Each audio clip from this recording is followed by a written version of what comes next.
Assalamu alaikum. Desin TV kanalında blogger Baktı Sulayman. Dostlar, bugün biz uşul saatlarda 16:30'da dep belgilengen ele Adakan Kimsembay Madumarov Oş şahrının jaşoочулары менен Kırgız drama teatrında жолугушуу өткөрөt. Hazır mına şol жолугушуунун алдында турабыз. Hazır mına ушул Oş şahrının, Ordolu Oş şahrının turgundары çoğuluşuda.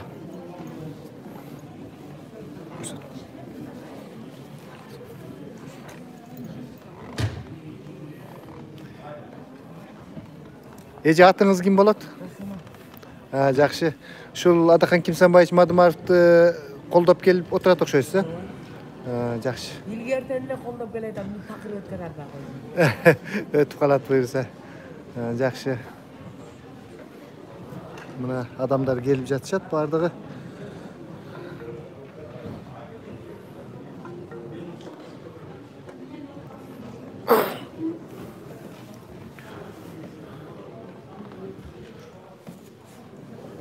Урматтуу көрөрмандар, эртеге Алайдын борбору Гүлчөдө эрте менен болмок экен. Садыр Нуркожоевич Жапаровдун дагы ошол жакта жолугушуу боло тургандыгына байланыштуу биз чоң Алайга өтүп кете турган болуп жатабыз. Эртеге дагы биз менен болуңуздар. Кайсыл жерде болбойлу, мен түз эфирден сиздерге тартуулап турууга аракеттенемин. Десин ТВ каналынан Бакыт Сулайман.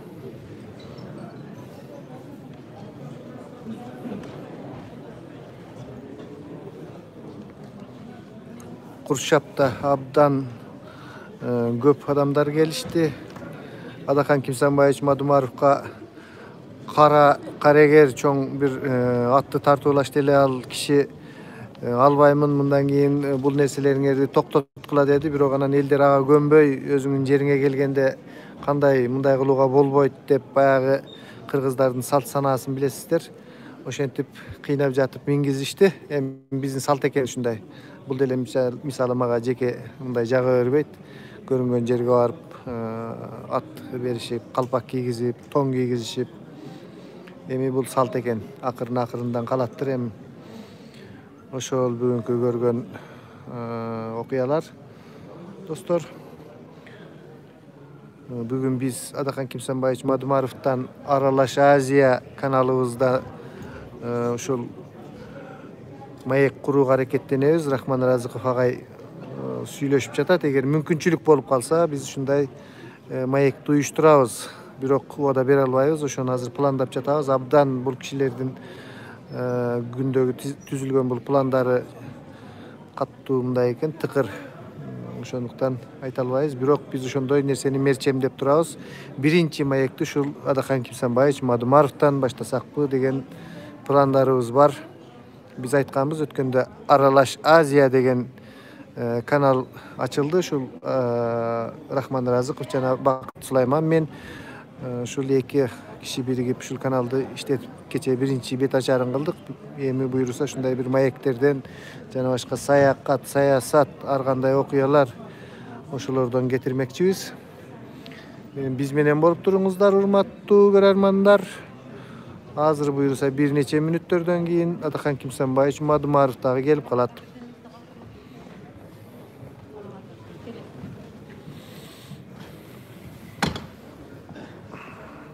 Мына сахна даяр. Бүгүн Садыр Нуркожоевич Жапаровдун жолугушуусу дагы ушул Ош шаарында болуп өттү. Саат 14:30-да борбордук чоң стадиондо болот деген эле. Биз ал кезде өзгөнүн Куршап айылында жүргөндүктөн көрө албай калдык. Мынакей адамдар чогулуп жатат.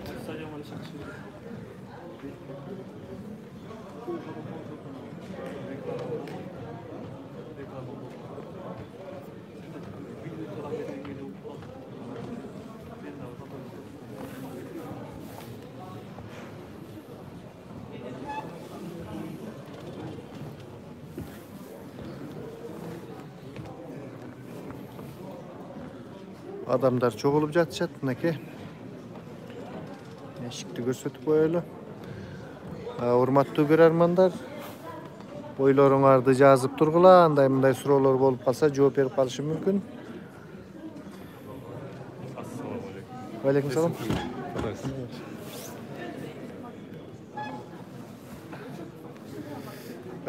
Bizde hazır şu tüz efirde 70 adam görüydü. Uşul kezde albatta adamlardan bari kütüp jatat boluş kerek. Kaçan adakan kimsen bayış Madumarov kelet dep. Adamlar gelip jatışat.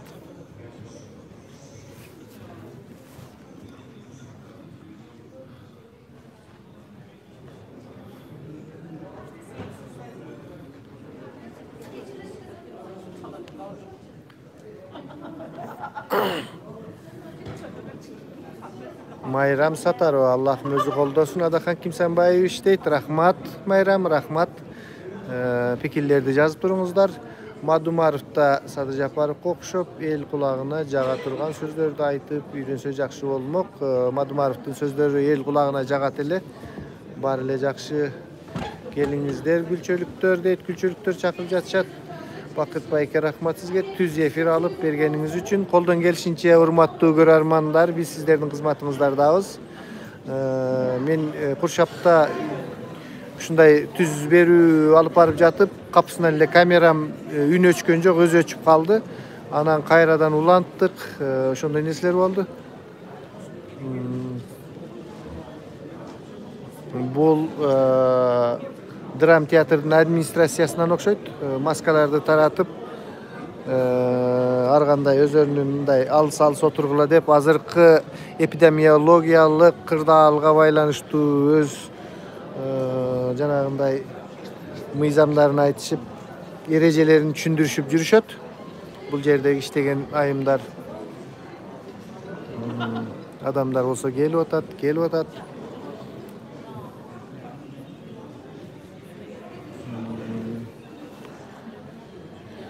Bizde şul tapta 95 adam görüp jatat. Albatta Adakan kimsen bayış Madumarov özü gelgen çakta көйүп kalat boluş kerek.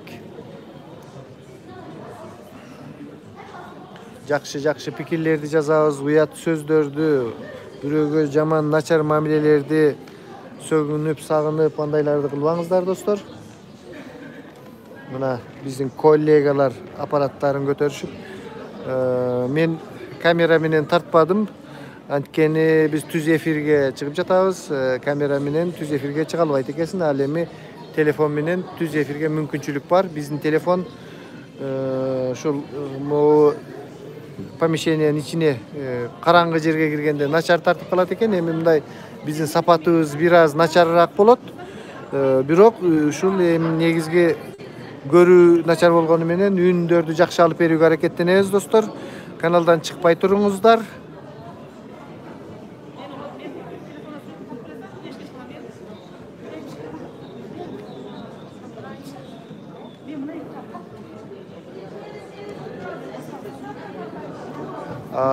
Görünüşü kanday bolup jatat aytıp koyosuzlarбы? Мындай начар чыгып калса керек. Görünüş kameradагы залдын içi караңгы экен, начар болуш керек.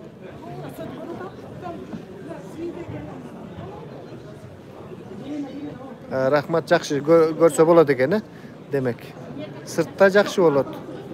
Al эми мондай помещениянын içinde начар да. Ошого biraz kıcı bolup turabыз. Kıcı деген kıcalat.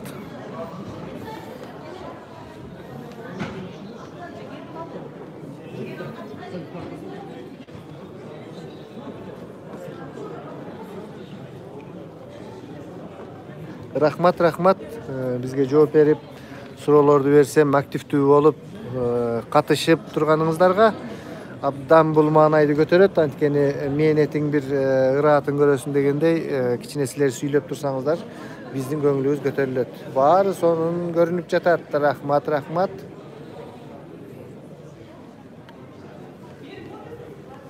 Madumarov колдогон адамдар аягына чейин колдойт. Ким кошулат дейт. Jakşı ele görsötүүңүz. Танда Гүлсамиева кыргыз эли колдогон Садыр Мактап мындай жакшы пикирлерди жазабыз, урматтуу достор. Биз менен болуңуздар. Мына аксакалдар келип отуруп жатышат. Адамдар көбөйүп толуп жатат. Assalomu alaykum. Va alaykum salom. Densoqlik yaxshimi? Yaxshi. Assalomu alaykum. Адамдар келишип учурашып, рахмат. Алейкум ассалам. Siz qaysidan primoyga chiqasiz? Десин ту деген каналдан. Biz nima qilsak bo'ladi? Запись alsak, hozir efirga ketmay turadi, жетти ал. Кетип атат запись. Efirga ketadi. Efirga ketadi. Efirde qanday көчүрүп алсак болот? Силер кандай не дегенсиңер? Канал Канал Адалак жол, YouTube канал. бирөөнүкүн көчүрүп алсаңар силерге YouTube эме кылат. Бирөөнүкүн вообще көчүрбөй билет да.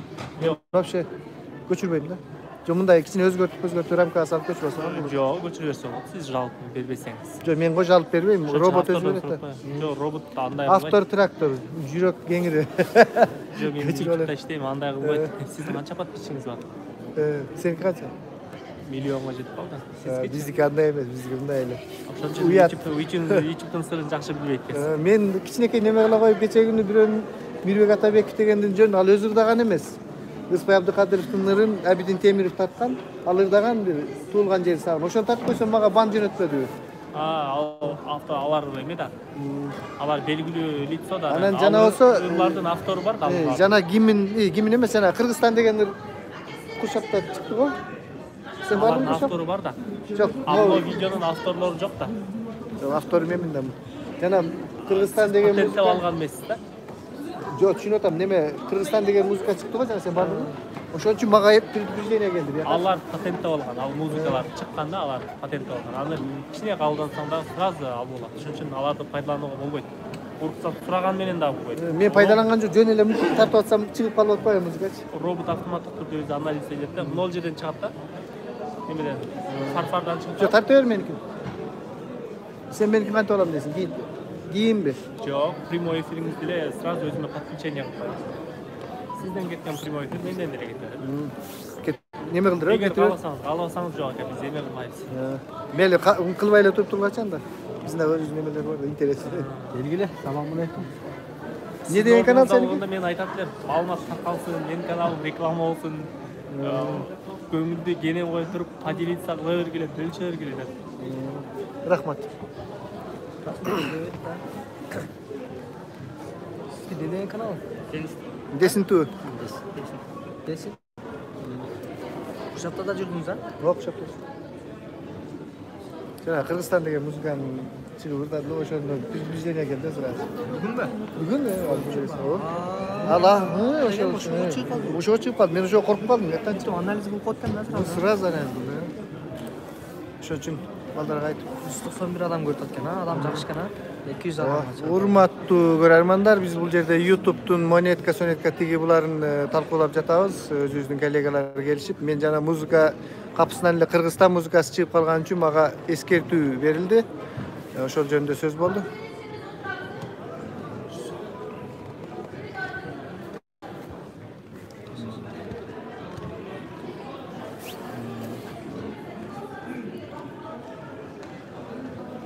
Жалпы келсе каналыңыз алып келді. Мага бир жолу жалып келди да. 3 жол келсе уже каналыңыз жок. Ошондой 3 ай, эгерде мен азыр 3 ай дагы келип берсе, ничего. Анан эгерде 3 айдын ичинде дагы 3 айдын ичинде дагы 2 жолу келсе, жабылып берет да. Сиз Ошто эле иштейсизби? Бишкектен келдиңизби? Жо, мен Россияда жакында келдим да. Россияда деле тарта алабыз. Ооба. Көп жыл болуп турган да.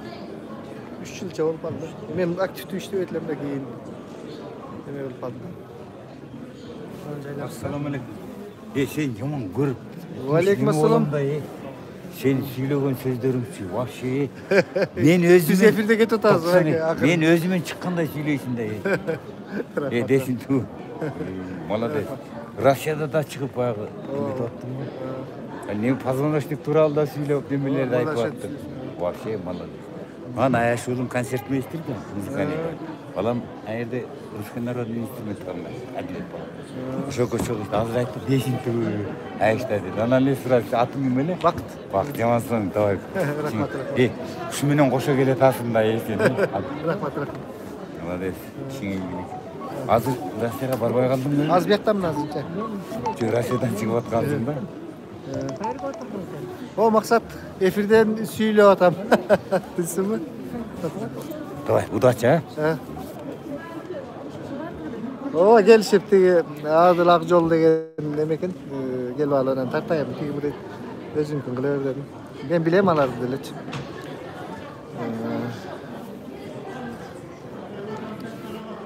Эми могу камера буту менен турат да, анан кийин тияка бияка көтөргөнгө кичине эме экен.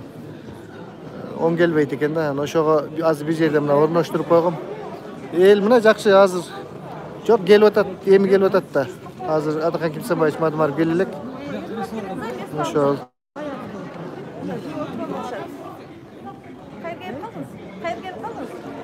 Ошентип азыр бүгүн ушуга чейин азыр Садыр Нуркожоевичтин эмеси болду, стадиондо жолугушуусу болуптур. Азыр болсо ушул Кыргыз драм театрында болуп жатат. Мына азыр күтүп турабыз. Ошол. Болуптур, кудача. Ооба. Макул. Урматтуу көрөрмандар, ушул Бүтүн Кыргызстан саясий партиясынын тарапташтарынын бири Көк Жаңак шаарынын тургуну Максат Жумабаев деген иним бар эле, Москвадан ошол чыгып жатат азыр. Элдин баары активдүү сурап, эмне болуп жатат тиги бу дегендей сөздөр болуп атат. Ооба, биздин могу жакка тургузайын деп чыгып кетишет. Через ошондо да через отурасыздар да, акырда деле листа барбы?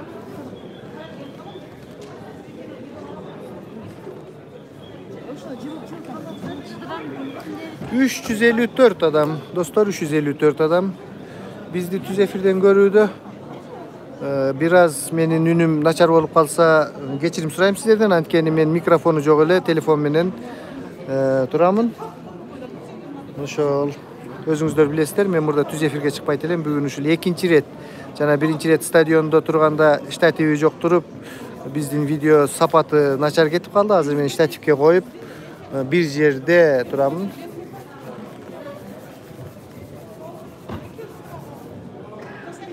Рахмат, абдан активдүү катышып жатасыздар достор, абдан көп сонун пикирлер болууда. Зерикпеңиздер, качпаңыздар. Албетте бир нече мүнөттөрдөн кийин Адакан Кимсенбаевич Мадумаров ушул жерде болот.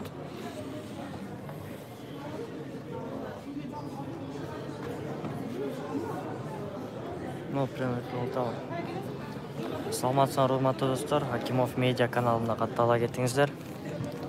Урматтуу достор, менин эң биринчи чоң жардамчым Акимов медиа деген өзүнүн YouTube каналы бар, өзүмдүн инимдин баласы. Мен операторум ушул Мирадил деген жигиттин каналына да катталып кетиңиздер. Анткени ушул эле учурда ушул Акимов медиа дагы менен кошо жүрүп, өзүнүн каналына да тартып, биз ушул Бүтүн Кыргызстан партиясынын лидери, жалпы элдин атынан чыгып жаткан президенттикке кандидат Адакан Кимсенбаевич Мадумаровду колдоп келе жатабыз. Акимов медиа дагы биз менен болот. Ушул шайлоо өнөктүгүндө Акимов медиага катталыңыздар. Күндү кечинде качественный өтө тунук видео менен чыгарам. Прямой эфир болбойт менде. Менде жөн гана видеонун өзү болот. Ошондуктан каналыма каттала кетиңиздер.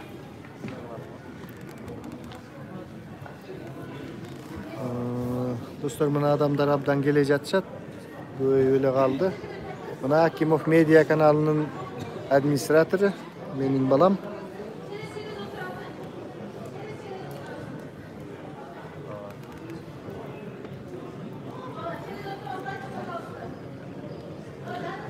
Бұл жерде көп адамға уруксат берилбей, bir adam oturgandan çerez dep koyup, jana orusça ayтканда, ошондой болуп отургула деп администрация ушул драм театрдын жетекчилиги ошондой талап койгон экен. Ошону айтышып, bir adam çerez болгула деп айтып жатышат. Салам алейкум. Алейкум ассалам. Бакытым жакшыбы? Жакшысызбы? Ийгилик сага. Рахмат. Биринчи качарып чыгарган деп жүрдүм эле, болот. Рахмат.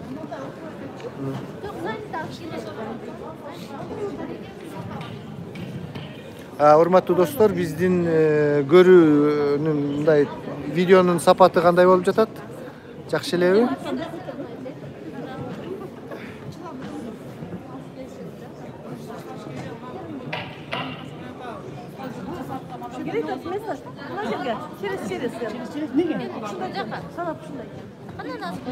Жакшы эле экен. Эгерде кандайдыр бир мүчүлүштүктөр кете турган болсо, сразу айткыла өз учурунда. Анткени өз учурунда биз оңдоого аракеттенебиз.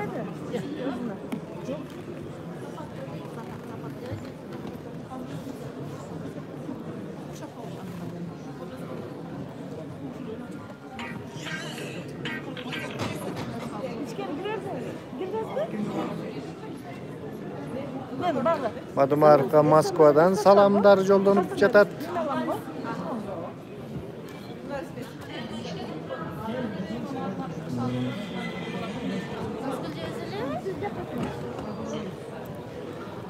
Rahmat, öte sonun görünüp ötüp деп жатасыздар достор.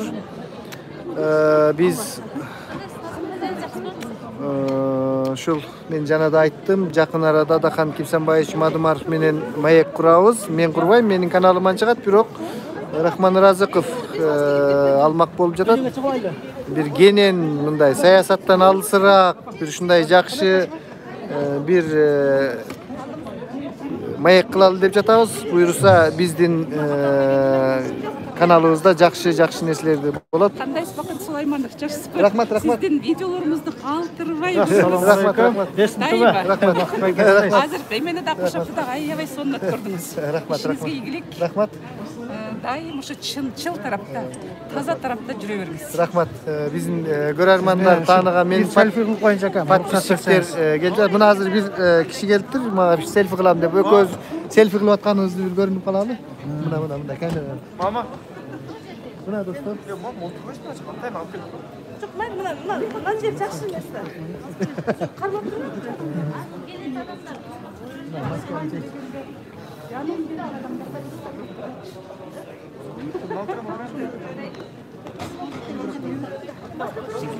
Рахмат. Достор, мына ушундай анча-мынча адамдар келип учурашып көңүлдү көтөрүп дегендей. Селфи, мелфи деп коебузбу? Ананыраак бир ой пикир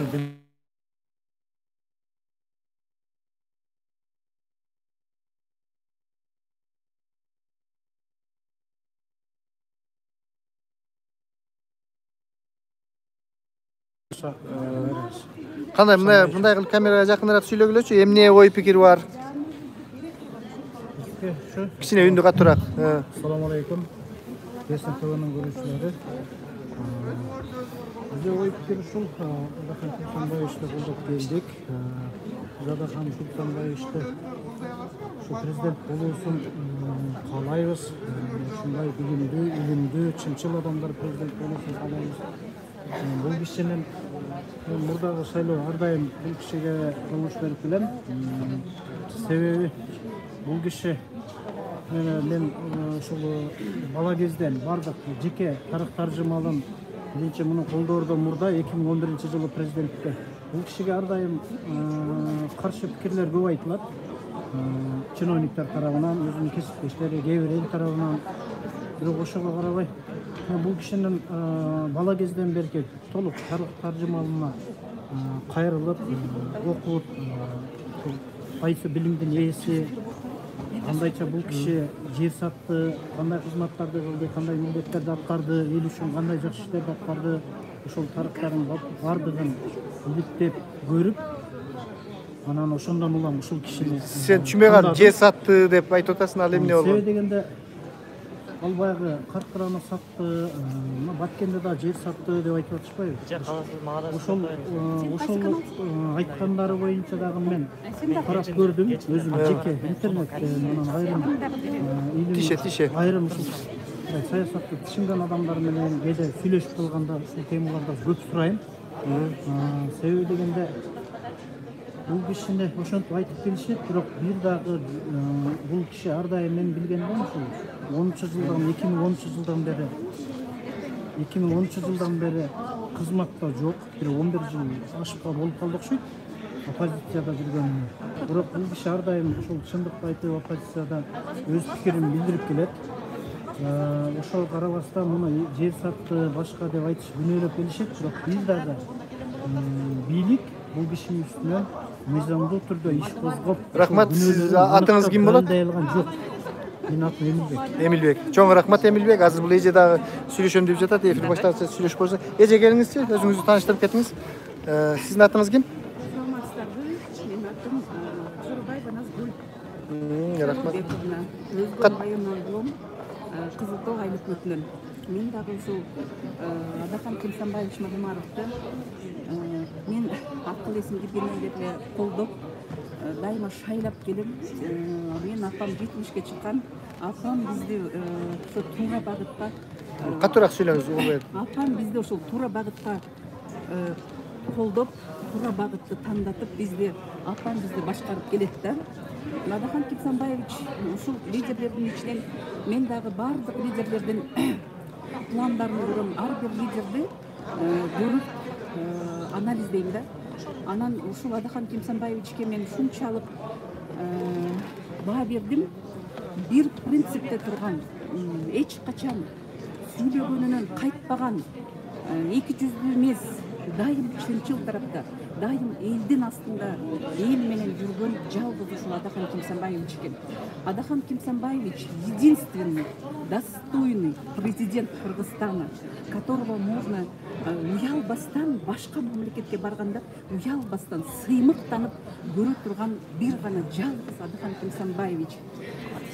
Он политик мирового уровня, он начитанный, умный, оратор, коуч международного уровня. Он, Адахан Кимсанбаевич, человек с большой буквой. Мы гордимся Адахан Кимсанбаевич менен. Биз чынчыл, чындыкты сүйлөгөн адамдын аркасынан кетип атабыз. Мен ойлойм, биз дагы туура багыттабыз. Ошондуктан мен бардык кыргыз элин туура тандоого үгүттөйт элем. Дайыма салмактагыла, дайыма анализдегиле, дайыма жүрөгүңөр менен, жүрөгүңөрдүн согушуна карап талдап, жүрөгүңөр менен туура Адахан Кимсанбаевичти колдогула. Рахмат эже. Рахмат эже.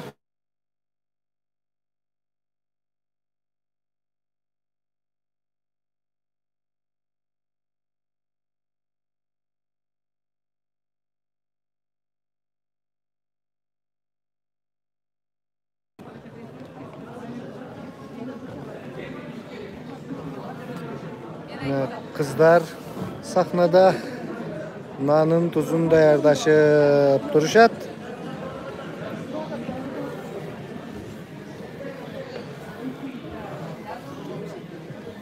Кандай көрүнүп жатат? Сөздөр кандай болуп жатат?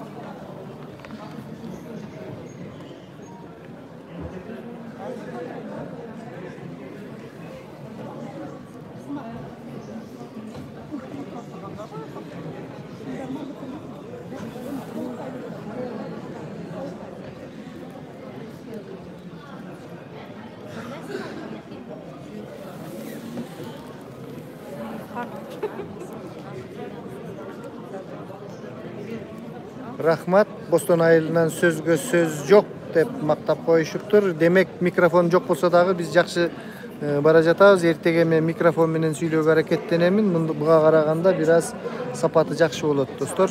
Бүгүнкү алгачкы биздин түз эфирибиз ушундай болуп жатат. Мына Адахан Кимсанбаевич Мадымаровдун эмесине арналган буклеттерди таратып жатышат. Мага дагы бирөөнү берип коесуңбу, элдерге көрсөтүп коелу. Рахмат. Мынакей достор, ушундай буклеттерди таратып жатат экен. Азыр мунун ичинде кандай нерселер бар экенин мен албетте Россиядагы достор үчүн көрсөтүп коеюн. Эмнени таратып жатат деп мына мындай нерселер экен.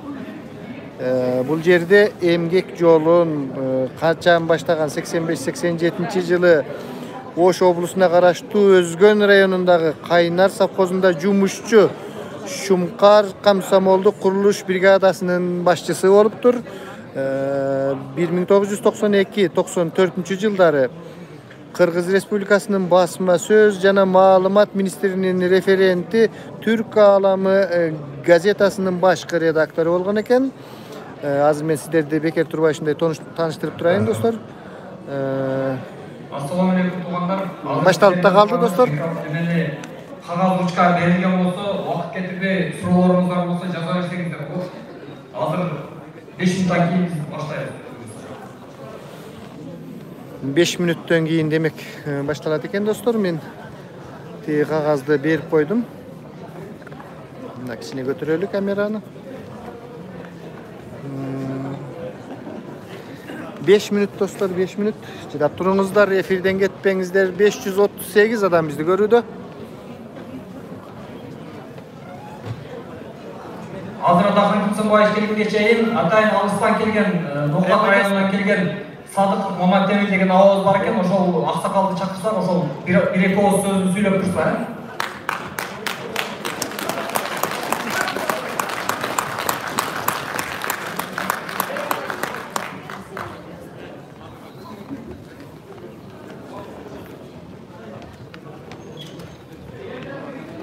Mikrofonunu çarptınız.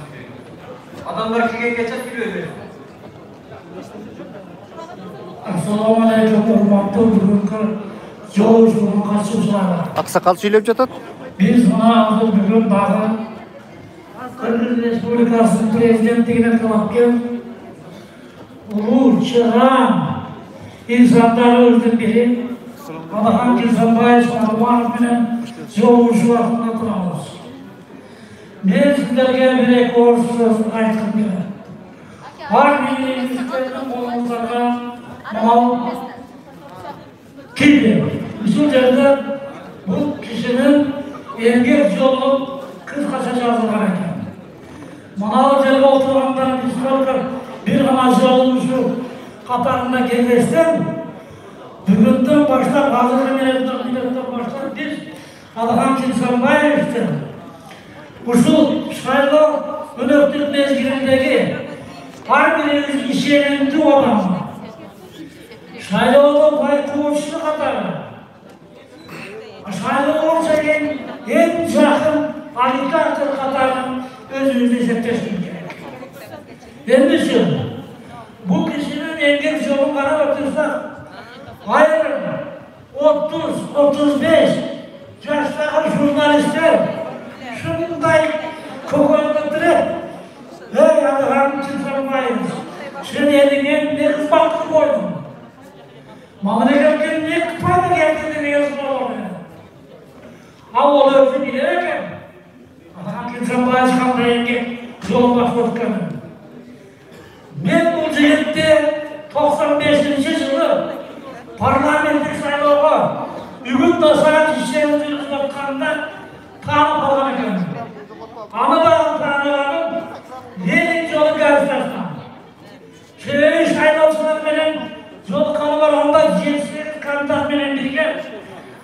Aklı başlı kandidatların birge şahsı yıl varıp, avtobusdan düşüp, arkada duruşuydu. Aynen ölçüldüler. Başlımarga bana seyirciler bulun geldi. Çağlar tattı, çayla vardılar. Olurdu 4 yıl, 5 yıl daha şunlar. Tattaysınlar. Ama aslında ben geliyordum. Ben tattayım, çağdırım atma. Ağzından başlayıp baygıya koşma. Ağzından başlayıp koşma. Araba anlatmaları gel. Zibit uçuladı. Aldan keyin bunu dahi parlament işlegende Allah Teala şunday nasip gereken ulu insanlarımız Arsamat Masaliyev bilen Turdakı Osmaniyev bilen birge bir kabinette parlament işler жүрüp oşal yerden taraflardan ülkün tarihiyatı almadan kimse adletli zihit olup parlamentari olup ölçücesi gelmeyiz. Alemi 2006 yıldan başlayıp bayağı memleketlik kızılmaklarına geldi. Vice Premier, ondan keyin Spiker, kolsuz gelişi, memleketlik kaçı kızılmaklarını işledi. Bunu her birinde özünün izin kaldırdı. Aramızda muhalefetler olmasa 2002 yıldan 2006 yıla şeyin bizim mektepte kanday ahvallar gelgen. Bir klasta 30 kala okuşu olsuzların kolundan C okulunda C3 yerine kitap olgan. Mekteplerimize kurak remontga eşlikle tatpay atalarından akça sinep kalganımız. Mektepte sadağa atayın desem, dostlar açatayın desem poruk yok. Borç yok olgan mezgilden olgan.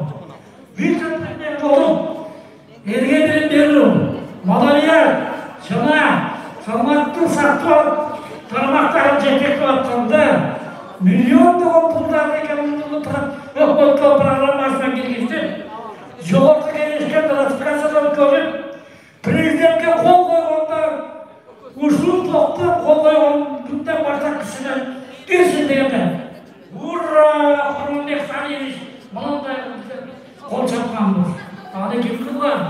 bir sektörde memleketlik hükümet bilen işe çıkartışları var. Halklar bilesler, ilgilensinizdir. Sorsun, Şankay Kızmaktaşlık ülkelerin kendisinin şanlıklarında kim tozlakanırsa ulu meymandarlar. Algan kimse bayız malmarım. Oşanda hazırkı dünyadaki en güçlü prezidentler, en güçlü siyasatçı adamlarının kupuluna döndük. Oşaların nazarından ötüp marhum İslam Karimov aytkan eken 20. kılımda Orta Asya'da İsa Kırasakım'dayım şunday taza Arap'tır siyasatçı gelip payda olmalı. Oşal gelen kendisi görse balam sene gezdirip nazarını durup batasıp gelgenekte. Mağdur altımızdan kullanlar. Nesinalar dağıdır aytan. Bu yerge biz çayda uçkadan emez. Ahitarda kapar. Kolda uçu kapar. Baykoğuşa gelip götürüyoruz. Her birinizde gideriz. Buluşumdan eseri tolluk elke çektirgen olsa kızmaklarım. Ana! Adakanın kılgan kızmaktır. Boluptu, 10 mezgil. 10. yılda elevatrisyon oldu. Oturumduk, birlik geldi. Kızmak del geldi. Abi yok, bunu tanıydı gel. Nazarbayev, Aliyev, Erdoğan'da, Karimov taşıyanıp Türk dilli memleketlerinin kovsuzluk gelişinin karşılığı kızmatına tamama varıp onu içine oturduğunu fayda. Ancak şun çalışmalar istedi. Oşun yön işinizden köşkünler oyunlarını görüp Kırgız'ın dünyaya tanıtımları Allah'a kimse paylaşmadı var mı? Ürün bir de yapmadı. Hiç kıtırıp tapmadı. Büyük izimden köşkünler oyunlarını bu işin çoğuna. Başka gelse Türk Türkçe'nin oyuncularından prokuratura okuyup karşılarım teşkil başlandı. Hey, münazirce koysunlar, münazirce kendi olsunlar da. Manakalı insan, 13. sınıf ötkarlar. Bir 40. sınıflar bana sonra. Yeni buna öğrettiler. Daha iki olsun görün, gözüm orada bilesine. Şunca şarkı olmak gerek. Oğullar, bunlar hiç kim çıkmayın. Şarkı olmasın. Hey, karşıları satıyordu.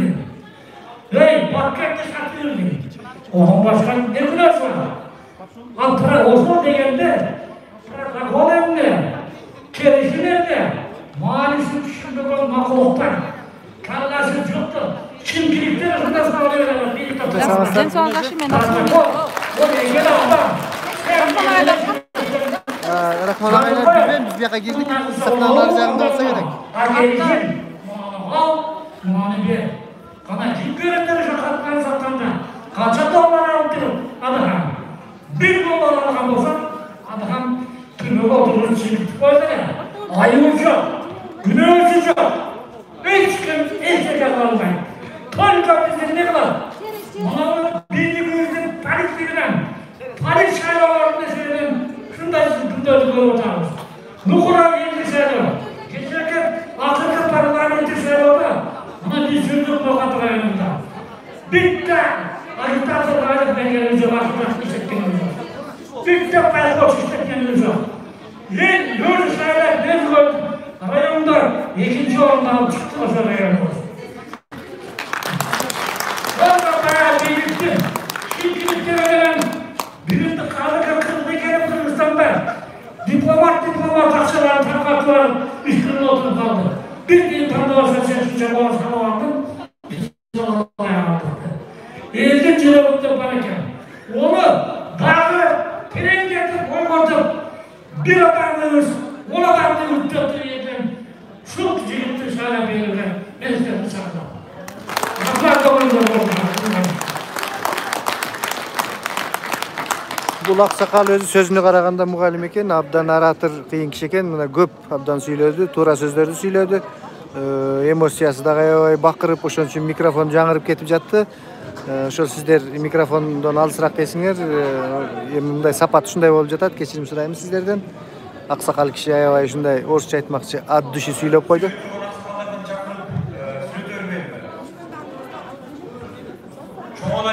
келген Рахман Ақсақалды шақырып кішіге сөз бермейді.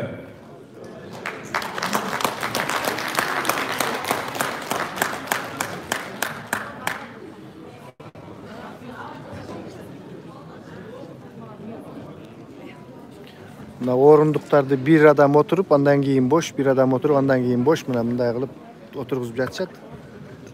Uşul bayağı Covid'e karşı administrasiya şunday nerseni talap kılıp Salamatçılar, hurmatlı bulunanlar, hurmatlı şairler. Bugün biz çoğalayın yerini köprülüğü şimdi hoş bulduk.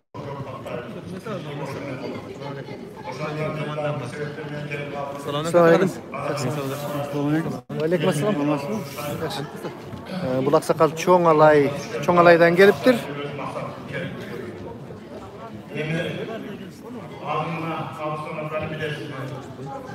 Kırmızı eliniz 30 yıldan beri başına çıkıyor mesela.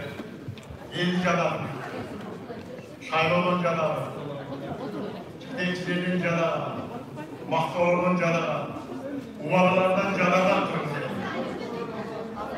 Hiç bu işinmeye kalmamız. Bir o hoşun işinmeye kalmamızın bağımlılığını keşke boyunca şaşırmayı bilemez. Bari bir mamleketleri, bari bir yetekçiler gelir. Bari bir elin üstüne elin koordinasyon bir akşam başlanan yetekçiler var mı? Şundan 50 tanrı gezdik geldi. 50 tanrı 5 yılda kere duran mevcut buna ağır geldi. Bizde yetmiyor da çocuklarına. Biz böyle yetekçi adamlar sağlayanlar. Burak Burak. Kim birinci süresi olsa ondan kim yeni süresi beni de Burak. Benim sürüyorum da Burak olmak. Bizim Türk kasiyamız yok olada. Bizim namusumuzda mesela olmak. Bizde gelgen yedekçilerin de yok olur, yeni çok olur. Yedek küyüğünde az olmadı. Bir yeni canını verin de kendine şikayet kalır. Onun hatta canı kaçaklık kendine bir yapan koşulmanızı vermek kalır. Koşulma ki bağır ödüğü gizlik kendisini yürür. Bazı Türkiye eksilerin dışından zaman oluşuyor, biz özgürlüğü açarız. Biz eğer kandağımızda kaçan olmak etmektir. 30 yıldan beri olmak. Buna adil daha şair olmuş. Cihazın 30 yılın 10 yılında bana adakan bir insanlar 10 yıl 15 yıldan beri şiirleri gönüle şiirleri gidelim onu vergeci açıklıkla yeni bir canını veren de genelde hoşuma gidiyor. Buna kadar görüyordu. Şairova kendiliğinden Kırgızistan kaldı. Oşanın bir Kırgızistan var. Halktan kaçlarken mi geçti? Çoğu partiyalar. Abi yerden çıkıp ehliyetinden patlamak çok bir Şairova 5 yıl ehliyetinden patlamak. 5 yıl.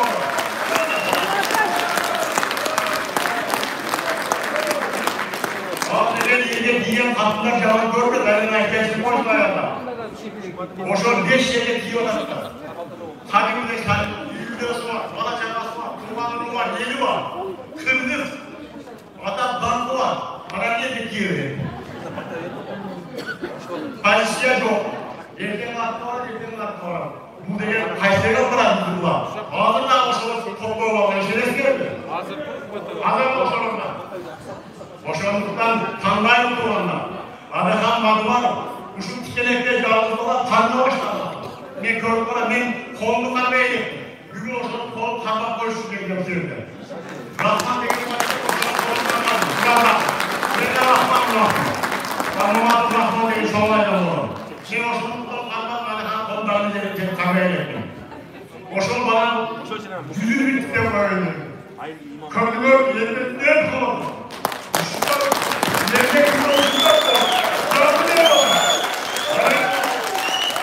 Görüp jatasızlar, aksakallı ilap jatat, süylöp jatıp, uşul Adakan Kimsanbayıç Madımar üçün.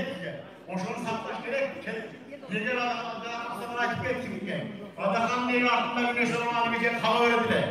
Kalı doğru şeyler kala oldu. Boşanlıkta bunlardan bir kere boynuna olun. Buna şahitlik edin. Benim olduğumdan değil. Çektirdim mezgil. Ağzına boynunu görürler. Buna yerin ortasına... Aksakal süylöp jattığı ilap jiberdi. Yerin ortasına Duaları veriyor muhtasına. Gece adam kim gibi? Kömür. Nereye bilindik? Bilindikli özgürlüğe başlamayı sayın niye görüntüde? Buna okudan atmaz, Karagöz elinde eskiden künö yok. Gilgeye de künö olmanı meselede. Künö güneşlerine olmaz. Öldürün canına kişileri bilgiyi getirdi, yeni faydalarından defaydı. Mısır koyup, öldürünce kudururken altından taştırırken, cemiyonu olduğuna bağlı etken. Yer hoşuma bana ki. Yer topluluğun çağrısında yer topluluğunu Kur'an koydurup, Özgür tutanlığı verip bana bir yer olur. Daha bir hoşuma gidiyor. Hoşuma bana geçecek. Tüyler diyor. Bana internette geçirip bunu bir adamla diyorlar. Köşe kusasın. Adamın kasiyet yok.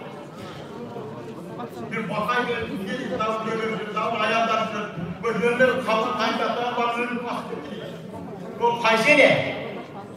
Ayağım yeni. Valla onlardan böyle ölüm içindeydi.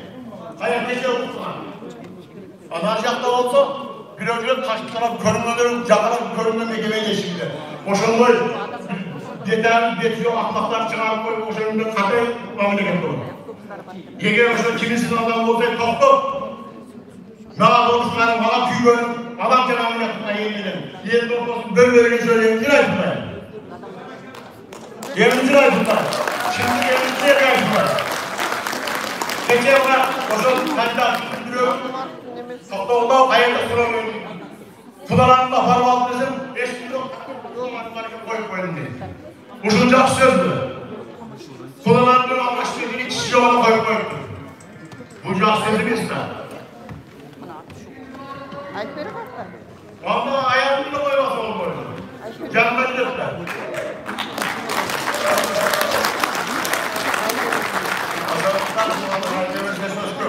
Bu armağan bugün böyle. Bu armağan kaçan bugün. Eski öğrendiğimiz kalmış kaz adamdır. Şimdi bu patriot adam kan damarlarına gidiyor. Memleketini bomboş için kandaşmış gerek. Ura ura değil yok varlarla. Karabağ'ın ne verdi bizde? Bugün ama alıp gelgen o çabıcak şeye gece uyup kaldım ben. Ayarlardan akşam enekleri vardır. Kara akşam koyduğunu. Ben aldım bana Adakan Maruş'un işlerinde oldum. Kendim haftalıklar maşkesi bunu beğendim. Bunlar hep bizde televizyon olmayın dedi. Biz onların Çaklıbay'da Adakan'ın Boğaz Aklet var. Kendilerinin şimdi. Kazan Kırcalı bunu. Geçtiğinden geçip bir yıl Almanya yaşadı. Kancacım oldu. Binnesine malındı. Sat. Yeni sattı. Bu bütün de ilgiyime deputat Kolkoy Bandı İzmir'den Kolkoy var. Doğuş gelip atar. Anın prezidente sonu hayırlı Doğuş geldi. Anın Doğuş geldiğinde gitti Adakan Kolkoy'a. Aksız yok Kolkoy başına. Anın olsa oturmayın lazım. Bir kere de Kolkoy başına deputatlar vardı oldu. Onun Karabağ geldiğini böyle böyle sattı. Allah'ın geçtiğinde akayıp duvarda mahkumlaştı. Allah'ın bütün gün. Hani prezidentlerin mahkumlaştığına geçti bana bu zaman. Deputatlar vardı çoğu oldu. Deputatlar Kolkoy birgeni istigar Kolkoy etti. Boşun günü, Adakan'ın diye boşun. Kırkı deyince kaçan bana olsun birlik toplumda şoförü vardı. Birlikle bana kadar gidiyor. Karabağ'ın bulundu, Karabağ'ın sonunu taşla bakmıştı. Boşanlıktan doğduğunda buna ağzına kırmızı bunun sene olduğunu olmuştu. Yeğendiklerine işlerlenmiştir. Yeğendiğin kasvetli bir bu. Yeğendiğin küçük ve yeğendiğin sarına yeşil tutuştururlar. Boşanlıktan doğduğunda benim sürekli buna şeylerim ondan korkmadığımda ben şimdi aydalar böyle büyük çıkardım. Anam benim kalmak geçtiler olsa aydan size kalmaz. Ben eşlik eden yok mu kalmadıma? Boşanlıktan tandağı var burada. Her gün ayetler gelip tutanlar körgünler. Tandağı var burada. Kaçan tandağı olduğunda Adakanlar kumut yükler kendinde. Çakşılıklı. Tanrı dedi. Kadarını size tutuyor. Kılaktırmalar. Memleketin başlarına bakmışıyor. Çoğur yaptığı okuşlar. Ağzı boş olur mu da süs bitiriz. Korkmayın.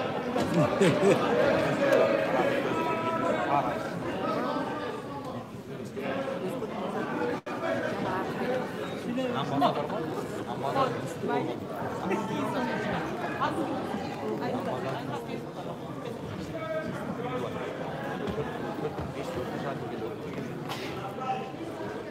Janatday her uzmanlara basar janat aksakallı olur, yaşlı olur.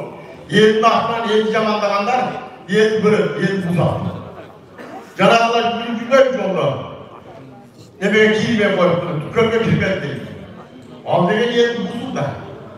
Avucunun oşanda yigitler var da, yok. Al degen jakşı emes. Yedi buzdan aldır, dünyanın buzdan ayrılması yok. Yedi hasiyetli yedi, buzulmadan yedi buzbaş gerek. Anday jamansızlık toplatış gerek. Bir özünüzü açışınız gerek. Anamanda bunda bağlamamış bir yollar, körükme cergelatından tutmuş.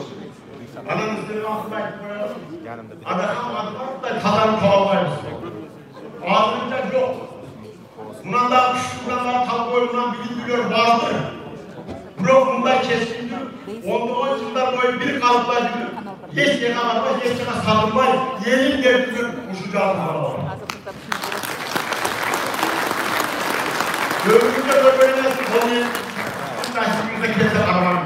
Orada diye kız olmataslar mı?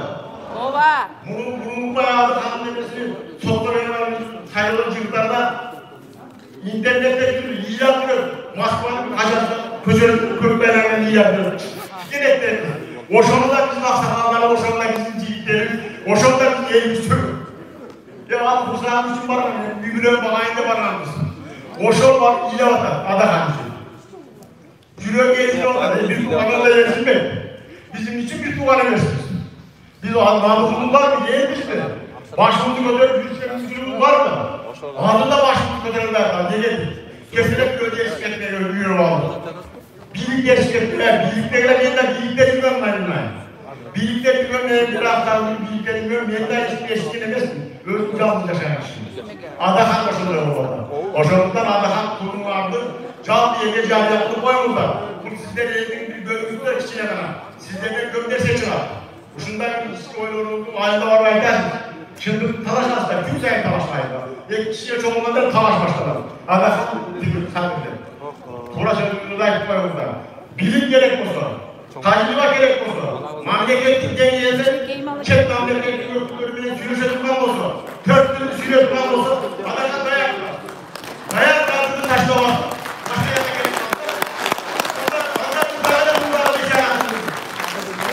Adakan Kimsembayevich matbuot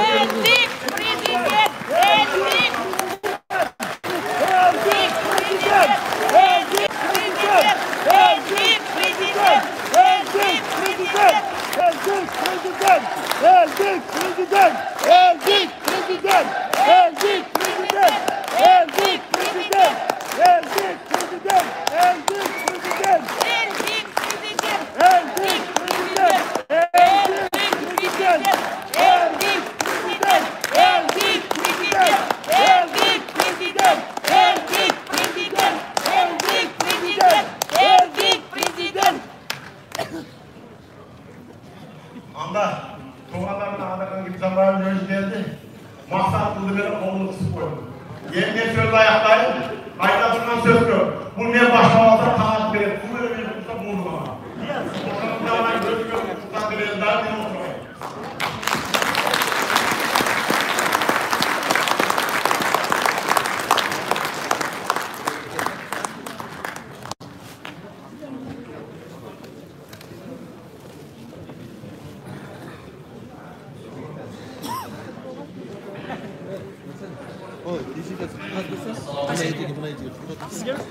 Assalamu alaikum warahmatullahi arkadaşlar, hurmatlı babalar, hurmatlı atalar, gençler, barımızda bugünkü jıyınga joluguşuga hoş geldingizler. Allah har biringizlerden sağlam kadamlarga gülдөрдү бүтүргөн болсун. Кандай максатка келсеңиздер, кандай тилектер менен келсеңиздер, жараткан кабыл кылып, ошол тилектериңиздерди ашырууга, тилектериңиздерди орундатууга бизди себепчи кылган күндөрдү насип эткен болсун. Кош келдиңиздер.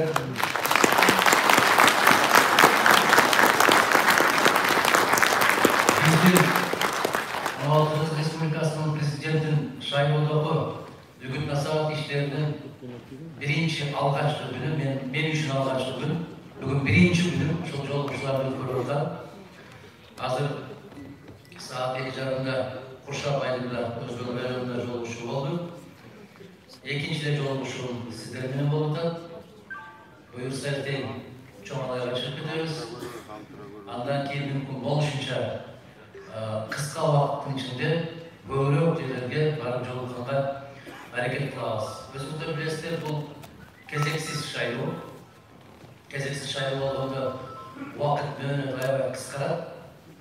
Oşuğa canaşa biz daha işimizde biraz kıskat kalmasına doğru gelir. Bugün yolculuğunu doğru göstermiştir. Bir saatin içinde ayaktasak, sizler bilesizler biz bir yolculuğunda 4 saatte yolculuğumuz oldu. Sıra yolculuklara yavaş bu. Ben sizlerden yakında da yolculuk etken parlamenter şayrının altında o kezdeki söyleme sözlerimiz, o kezdeki eskertülerimiz tersi kılmadık için biz ayetleri sonunda Kırgızistan'da adiletli nokra eldik şayrı ötmeyince hiç kaçan ülkeden tinçvay, elden tinçvay, geleceği saat açılmayı dedi. Al taza şayrı degenin içinde iki mani var. Birincisi taza şayrı degenimiz qoğumumuz özü taza şayrıga dayan boluş керек. Екіншіден қандай бийлик болбосун таза элдин айтканын айткандай дегендей кылып сактоо керек. Мына ушул эки нерсе. Биринчиси коом эгер тазалыкты туура жолду талап кылып турган болсо ал жол туура болот. Экинчиси ошол туура жолду мыйзамдын негизинде алып барууга сөзсүз түрдө аракет кылуу керек. Эми менин көз карашымды, менин программа деп айтып коесуздар. Биздин программаны 25 жылдан бери окуп атасыздар. Мына азыр Кудайга шүгүр, заман ушундай, YouTube деген бар, Facebook деген бар. Менин өзүмдөгү жок видеолорду телефонго жүктөп коюп атып эле. Чыгып атат, көрүп атасыздар. Муну бүгүн сүйлөдүмү дегенде көп суроо беришет. Жок. Аны биз 15 жыл башка сүйлөгөнбүз. Биз кээде көңүл бурбай калыптырбыз да, карабайсыздар. Ал кезде биздин чачыбызда бир табак чач жок, кап карабай. А көп ойлоп бүгүн сүйлөп атат. Жок. Ал сөздөр өзгөрүлгөн эмес, эмне үчүн? Биздин позициябыз өзгөрүлгөн эмес. 15 жыл башка, 20 жыл башка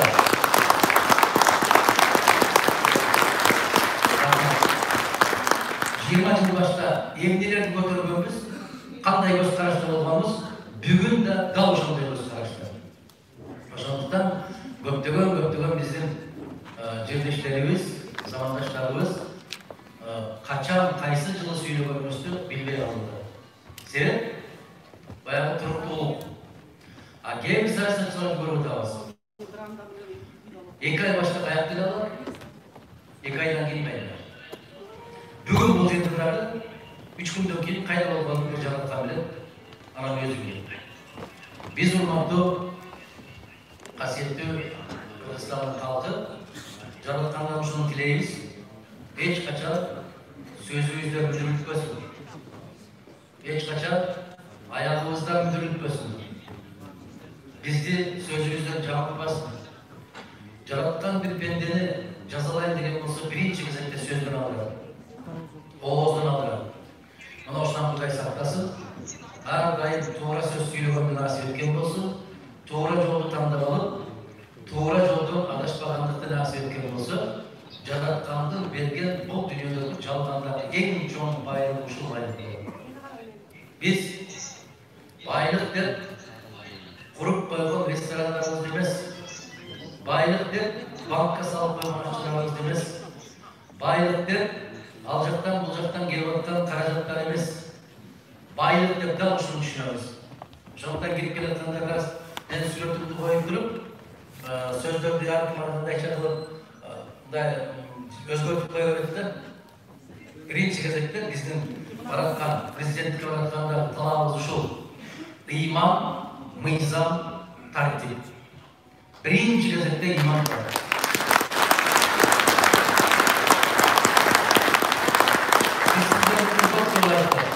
İman ile bekem olması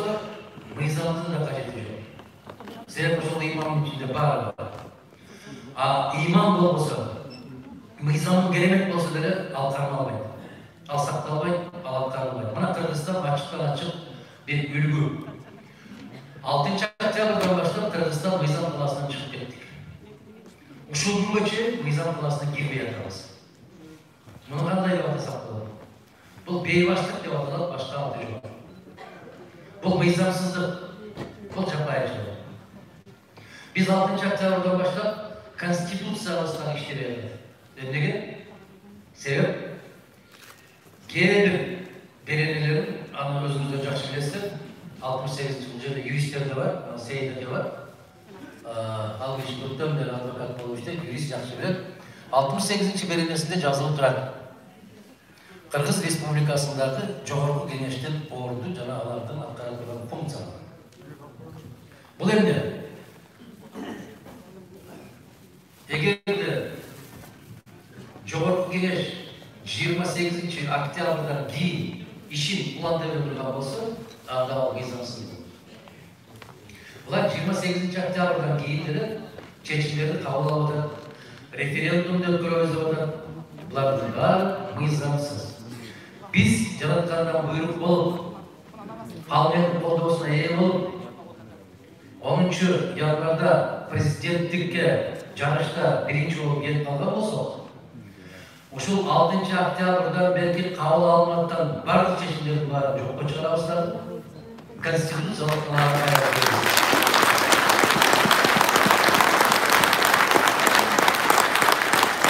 бизди кошуна мамлекетте биздин бөлөктөштөр тааныбай атат. Мамлекет катары тааныбай атат. Аны сиздер сезип атасыздар. Bizde mıyzamlı birlik yok деп карап турушат. Ана кече менин сөзүм эмес, Владимир Владимирович Путин 4 saat, 4,5 saat пресс-конференция берди. Көрдүңүздөрбү? Көрдүк. Кыргызстан жөнүндө эмне деди? В Кыргызстане постоянная чехарда деди. Чехарда деген сөз Бадурмановдун баягы bizde baş alamandык деген сөз. Мен Зарижан акем айтканда, мен кыргызча айтсам, Владимир Путин аны орысча айтты. Мен кыргызча айтсам, сиздер көп ишенбей атасыздар, а киши орысча айтса, ишенбей атасыздар. Айырмасы ушундай. Ушундай.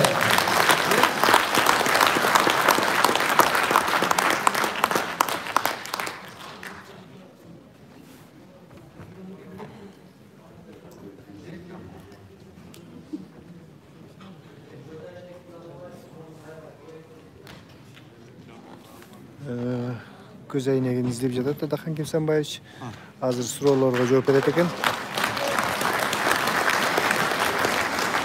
Рахмат. Мына көз айнек алып сен суроолор аябай көбөйүп кетиптир. Мен сүйлөп атып эле ушул суроолоруңуздарга жооп берип атып өзүмдүн көз карашымды билдирген кандай дейсиз? Сен ар бир суроо берип аткан киши үмүт менен берип атат. Кыска жооп берип, эгер кайталанып кеткен суроолор болсо, билесиздер, бизде дайым практикада ушундай бир да суроо жоопсуз калбайт. Assalamu alaikum Adaхан Кимсанбаевич, sizge şimdi sorular uzun ömür sorum. YouTube'da açsak bile sadır jana sadır YouTube'un bazıları korkutup basıp algan emne kılışımız gerek değil. Özümüz menen özümüz bolumuz. Özümüzdün jürögümüzdü tınşanız. Bunu bir interviewda aytım beni, bir interview ötkanda. Bizde hazır mıyzamda başkarbayt, imamda başkarbayt, atenede başkarbayt, muhallemde başkarbayt, Aksakal'da başkarbayt, bizdi uşul telefon başkarıp aldı. Telefon başkarıp aldı. Bunu geçen Moskva'da жүргөн кезинде bir profesör aytты, bunu netokratия деп koydu. Netokratия деген söz, net деп internet деген сөздөн алган экен. Ошол телефон başkarıp aldı. Айданайым Кудай сактасын, башка анча-мынча ушундай болсо, буга жин тийиптир деп анча-мынча аксакалдар алып окутуп койчу. Азыр ошо жин тийгендердин баары ошонун ичине кирип алгандай да. Başında aytsa көңүл бурчу меселе. Ушул телефон чыккандан бери шайтандар ишсиз калды деп айтат экен. Ошол азыраак тарабын аракет кылыңыздар. Өз алдыбызча ой жүрүктөн аракет кылалы. Бирөө айтты деп атат, деди деп уктум, дешип атыптыр деген сөздү токтотолуп, сиз эмне дейсиз? Сиздин жүрөгүңүз эмне деп атат? Сиздин kökürөгүңүз эмнеде атат, сиздин акылыңыз эмнеде атат. Siz çeteleme bolbay, öz başınız bilen özünüz çetin çıkartandı büyürörsünüz, oşunda bayağı telefonun göz kararlılığından çetemiz. Egemenlilikle var ağzı oşunda. Ha telefonun çıkıyı vergen olsun, böyle çalıştık kalıp gelmeyin. Açık ayaklar. Andan böyle kitap çıkışınız gerek, kitap okuşunuz gerek. Sizden bir ödünç var. Benim iki balam var, partiyada yaşay. Özümüz birinci gruppada közde mayının uşul şartta kvarplat emas, uşul batırga төлөбөдө кыйын болууда колуңуздан келсе жардам берип койсоңуз дейт. Бул талапкерлер керек десе, ушундай суроо беришибиз керек деген суроолор менен экен да. Телефонуңузду жазып коюпсуз. Мен Ошто дегенде кайда келемиз, мыкты азаматтар, жигиттер, кыздар болгон болсо, келип баягы телефонду бериңиз. Allah'ın razıçılığı için ben kolumdan gelgen kömөгүмдү берейин деген болсо, мен ушул кагазыңызды берип коёюн. Эжем болосузбу, агам болосузбу билбейм, карындашым болосузбу. Анан бирок менин өзүмө бүгүн көмөк көрсөтүп, мага жардам көрсөтүп жүргөндөргө мен ыраазычылык билдирем. Сиз де эле болуп, мен дагы жардам сурадым. Минип жүргөн машинама дагы, колум жүргөн кол көйлөрүмө дагы, Maşına kuyup жүргөн майlarıma maga çın dili менен келип, моого май куймаңыз, моого барган жерде балдарыңызга чаап бериңиз деп жүргөн көптөгөн кыргыз азамат жигиттеринин, кыздарынын аркасы менен мен да ушинтип жүрөм. Арамызда аралаш.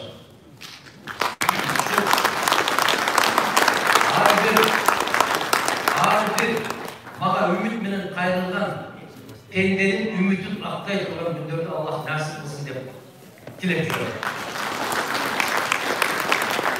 Aşımı Tursunari'de bu işi soru жазылаптым. Sürekli okuyanlar var. Sözgö çıkkanlardı mınдай kılabız. Biz kıskar kılabız. Sözgö çıkkanlardı azaytабыз.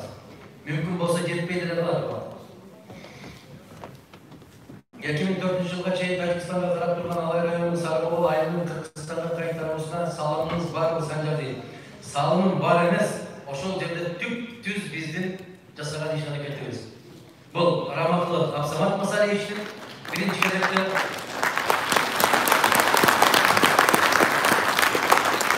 ошол кезде алайдан депутат болгон Исмаил Исаковичтин жана Адахан Мадумаровдун үчөөнүн түздөн-түз салымы ошол 60.000 гектар жер, 60.000 гектар жер. Bir ketmen çağılbay, bir жаман жакшы сөгүш айтылбай, ошол кайрадан Кыргыз Республикасынын аймагына киргендиги боюнча бул факт, бул тарихи факт. Азыр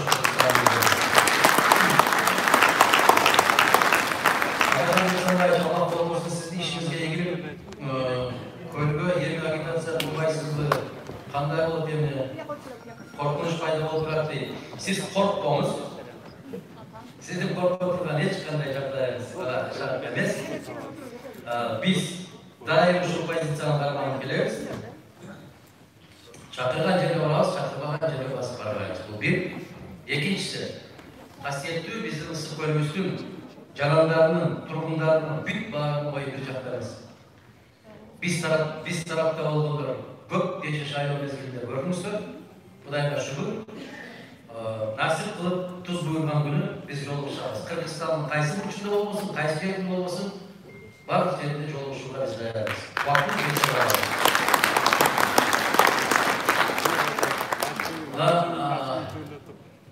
Мен телевизорду карабайм, жергиликтүүлөрдү. Мен жолдо келатканда жанымда отурган балага айтып берет. Кечээ дагы бир киши сүйлөптүр. Ким жана каттак айтты. Андай эмес, мындай эмес, анан элди бөлүп жарып деген айланайын. Эл айтса да сен уну чукпайчысың. Мына азыр бүт баары колуна көтөрүп аткан жигит ошол кишинин берүүсү менен камалган. Уят эмеспи? Уят эмеспи? Мен ушул жерден жарыялап коеюн. Жалган айткандан жараткан өзү сактаган болсун. Эгерде кандайдыр бир нерселерди жасап алып, артынан кайрадан жанакы оорусу күчтүү болсо, ээсин оого жыгат боло турган болсо, анда алимсиздик деп коет. Biz ушул кезге чейин чындыктан кандай жашай алабыз? Emнени көрсек ошону айтабыз, эмнени уксак ошону айтабыз. Дал ушул залда 2002 жыл, 2003 жыл болса керек эле. Эсимде жок. Аскар Атаев келип ушул жерде жыйын өткөрүп атканда азыр эстеп кеттим. Ушул жерден туруп, ошол актив сүрөйлөрдөн бирөөсү чыгып айткан. Эжелеримден бирөөсү. Аскар Атаев, Абсамат Масалич менен Адахан Кимсанбаев камасаңыз эле эл тынчыйт деп сурадым ошол жерде. Мына кече Кочкордудан дагы бир эжем сурадым. Качан жок кыласыз Адахан Омаровду?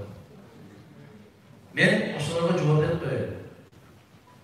Аллах канча суу берген болсо, ошол сууну ичип бүткөнчө пендесинин колунан барекет келет, жок кыла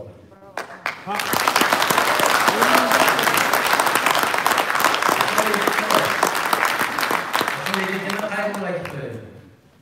Бирөөгө жамандык тилегенче өз ыйманыңдын бекемдигин тиле. Өмүр каш кабактын ортосунда. Кырсык сыяктуу. Бул жака салам берип, бул жака салам бергенче жүрөгүм иштеп турбайбы, эч ким кеминдик бермес. Андан көрө истигфар айткан Аллахтан кечирим сурайчы. Мен жок кылып эме кыласың. Мен сенден чай сурап атам. Мен сенден нан сурап атам. Мен үйүңө кирип бирдеме деп атам. Мына ушул талапкерлердин бирөөсүнө кечээ ошо суроо бериптир.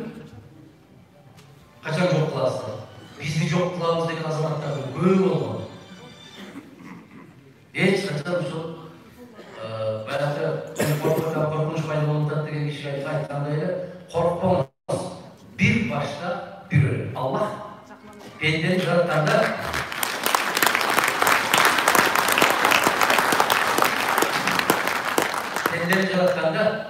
анын жүрөгү канча жолу согулуп, канча жолу кагат, канча тамчы суу ичет, ошонун баарын кошо жараткан. Пенде аны токтото албайт. Же азайта албайт, же көбөйтө албайт. Адахан мырза, мен сизден сураганчы ушул кыргыз элине кылган кызматтарыңызды ток болуп кетсеңиз, кызматтарыңызга токтолуп кетсеңиз, мен ушунча күндөн бери жеткире албай келем. Сизди урматтоо менен билбек, сиздин кылган кызматтарыңызды көпчүлүк билбейт. Аллахтын билгени жетишти.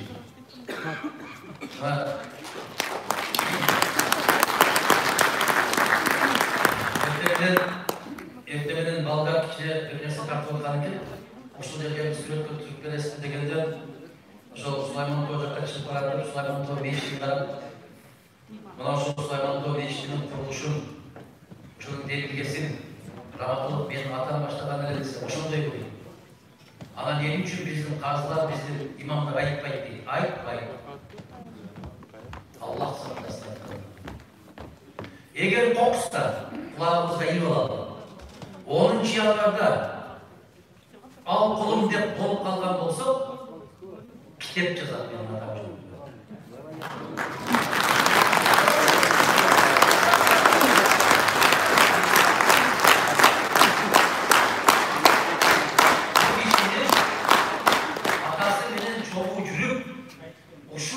Жыл жетелешип, чай ичип, ар жума сайын ушул чайгардан чай ичип, аксакалдын батасын алып калган элек деген том китептер чыгат. Иншалла биз билебиз. Биздин элибиздин кандай учурда кандай деп айтарын билебиз байланайдар. Биз асмандан түшкөн жокпуз го. Кече биримдик деп Мекенем Кыргызстан деп кыйкырып жүргөндөрдүн баары бүгүн эмнеден кыйкырып жүргөнүн көрүп атабыз. Ана азыр бир жерден бир киши айтты, айланайдар, жок дегенде көйнөгүңөрдү бир сезон ийбейсиңер десем дейт, алардын жоомуңуздар. Биздики топчусу жок халат деди дейт. Шарт кырдырып экинчисин алып кете беребиз дейт.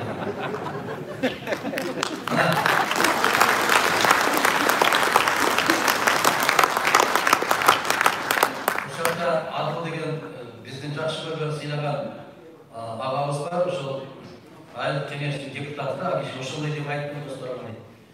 Мынча тез өзгөрөсүңөр дейт да, көйнөк жок дегенде бир сезон кийгиле дегендей. Ошондуктан менин жасаган иштеримди жасай элек, жасабаган иштеримди айтканым жакшыраак бар. Men aytdım, o'sha 25 yıl siyosatda yurib, 25 so'm uğurdagan jo'qman. Erdikmi? Erdik. 25 yıl siyosatda yurib, 25 so'm qalb aytgan jo'qman. Erdikmi? Erdik. 25 yıl yurib, qalb aytmagan, keyin azamatlar görüp da bir günde 5 yıl qalb aytmasanlar. Anan daha emniyet suray emesdir, emniyet oldu. Bizden emniyet olganımızda tarih aytadi. Xudoy kalsa tarih bilir, tarih aytadi. Assalomu alaykum Anaxonabay, Murdo'la boshlarına hoş kelibsiz, hoş vaqtlısın. Birinci soru, eğer siz prezident bolup şaybetini kalsanız, hazırda beylik sizge bu dostu emniyet klası şaybetaza ötmesi, dep şaybet taza ötmesi değil. Şaybetini taza ötmüşümüz gerek, elinin kaosu bolusu gerek, dep 2 oktyabrda Cengiz Şayanlık'ında ben kayrılmadım. Beylikler, Ceyim'dekiler. Okpay koyduğum ne oldu? Okpay koyduğundan keyin görse, a kişiye karşılar ayvayla görüyorum. Ben yalnızlık da düşündürüm. Ama 115 deputat çüçkürse de tuğra çüçkürdüğümüzde bir gönder biteli düşman ekim var. Keçe, doğalımız başka 40 yılda gelip değişti. 40 yılda geldi. Ben doğaldım. Şu karanlıkta bir ecem çıkıp ayalar kalktı benimle ayıştırdı. Ben şu Oğuz masalı öpüneken erken koks bir ders olup etse soken ben korkup çıkardım. Ece sizi tapmay kalam dedim. Bana bu soken cehimde gitmiş gerektir. Ben çıktım. Konstitüsiya bozulmasın diye ben çıktım. Ecemden kavar almadım. Bravo!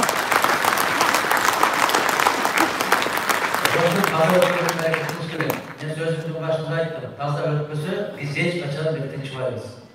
Bizim tapkanımızda berekesi olmayın. Seni aram yol bilen tapkan neyse çukpay. Anı, ona prezident şayrılır, parlament şayrılır, bizde bir maç yolda elbette gösterdi. Eğer siz prezident olsanız Xitaydan alınan karızı kanıt töreysiz değil. İçimde, cidimde, unutatmaya koysam özünüzü töreyim. Biz cer verip tutulamız, halı verip tutulamız degen söz aytpayız. Biz içimde, cidimde, unutatmaya tutulamız.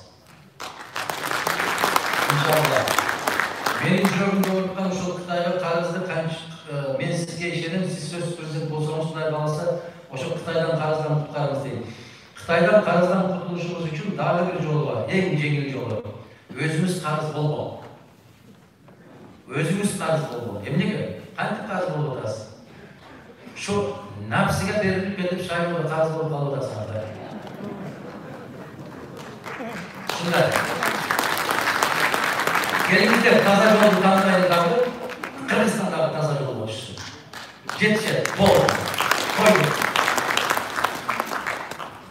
Hurmatlı Hakim Sanbay, sizni hurmatlar sayıdan daim doldurup gelmişler deyip Kırgız memleketinin önünü bözüp getirisi için sizin uşunçalık can büyümüzü cüzgörümüzde biz bağlap gelemiz. Sadır Nurbacoğuç, menen bilgelikte memlekette önüp duyuga işini alıp barsanızda kanday olur. Öte жақсы olur. Keremek mi? Hiç kim karşılamaz. Bir kalan nerse, arkanday birigüler mıyzamdın talasında oluşuyor. Mıyzamdın negizinde oluşuyor. Men ayttım, birinci günlerden ayttım, benim konstitusiyalı talağa girip, Kırgızistan'da çoğu götürüyoruz. Yok. Mıyzamsız yol benim bulup aratsa, men ağa koşula almayayım.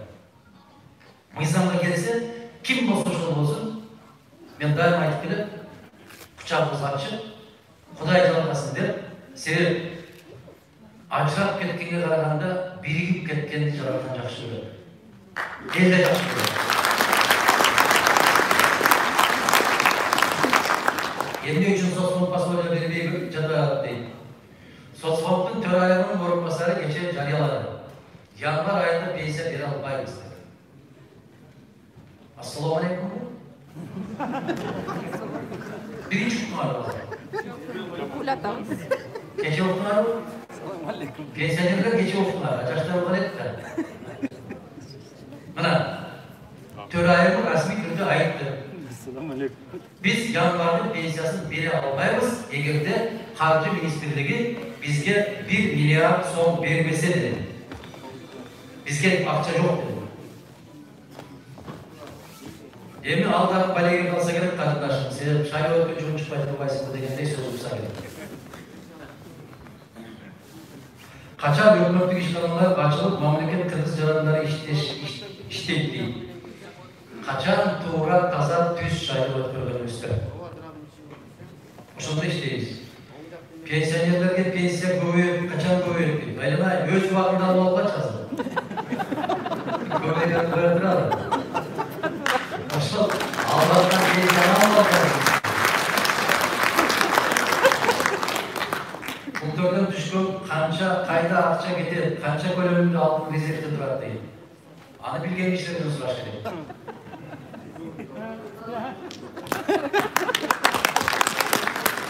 Alacakta kalgan yok dedi bu. Ben böyle yazdım, alacakta kalmasaydı alır, koy bekara biliyorum. Bundayda, tuğanlar, gözüme bilgen soğuğunu benim oğuzumdan ayıttı bağlı. Tamağa şazıp, ayvay kımbattap ketti bu oğlu. Yetti arzanda tutsa mümkünçülük var mı? Nalgırıp kumar bekleyin. Hiç kesenin gereği yok ki, yet kana gideyin. Yani, tamağa kımbattap ketti, kımbattay. Bundan da kımbattay. Nege? Birinciden, koşmalar menen mağluyen tüzüşümüz gerek. Ondoşumuz gerek. Kazakistan menen çegara açılışı gerek. Janagıday 4 kilometre, 7 kilometrege sozulgan maşinalar, avtomobillar ötpey kalgan nesne toxtoş gerek. Anday bolboyt. Biz gazды bup koyabыз degендей сөздөр болбош керек. Ошондуктан айтып атам мен сиздерге. Бизди башка өнөктөштөр тааныш керек.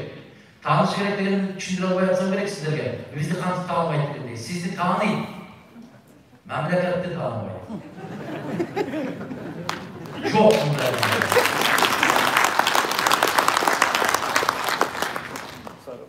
Sonuçta her bir memleket başka ülke menen mamile kurarda karaydı.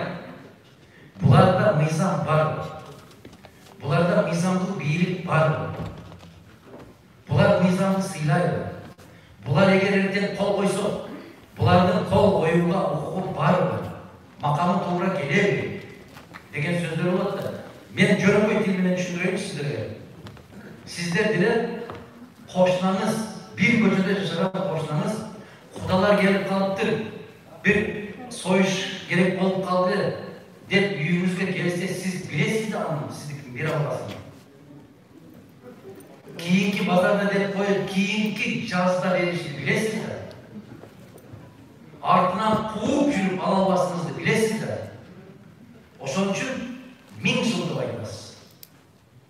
Жоқ эле, бооз эле, болуп койдум эле, min жылды отабасыз. Бербестен амалыбыз дейсиз. Өлкөлөр да ушундай болот. Эгер шабал өлкө болсо, мамлекет болсо, сөзүндө турбаган өлкө болсо, аны менен мамиле кылгысы келбейт. Ошон үчүн караңыздар, тышкы иштер министрибиз барды, не деген кабыл укту. Москвада, Сергей Лавров'da ne?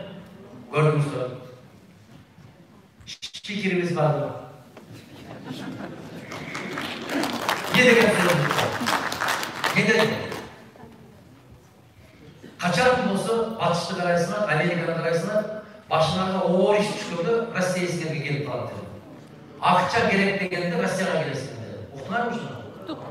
Bu degen söz, men Jönököy söz bilen aytkanımızda ne degeni düşündürdü? Yok degeni düşündürdü. Biz kızmatlaşa almayız. Bayağı bilerde şu meyli alıp kettiğinde jelisi alıp koyup da dedi. Soyuşma bol koyup da.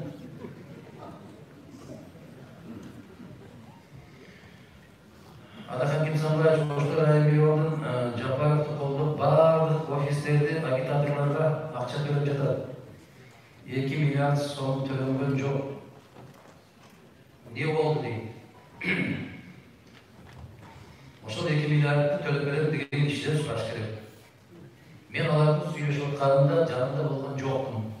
Бир нерседе туура эмес жооп берип койсо кыймат болот. Кандай дейсиз?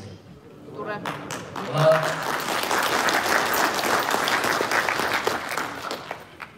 Дагы бир нерсе айтайын дедим эле, шайлоо мезгилинде ата-анасы болуп атканда көп нерсе кетпесин, туура түшүнүңүздөр. Биз бүтүн Кыргызстанда жеке Адакан Нурмаровда Кыргызстан эмес, бүтүн СНГ КМШ өлкөлөрүнүн жетекчилеринде, саясатчыларында айтылды. Сабаттуулуктун, маданияттуулуктун, туруктуулуктун, сабырдуулуктун үлгүсүн көрсөткүлөр болот. Угадасыздар. Кечээ Россиянын мамлекеттик думасынын баштапкы төрагасынын орунбасары Бабурин сүйлөптүр. У Адакана Нурмарова есть единственный недостаток, слишком честный. Көрдүк.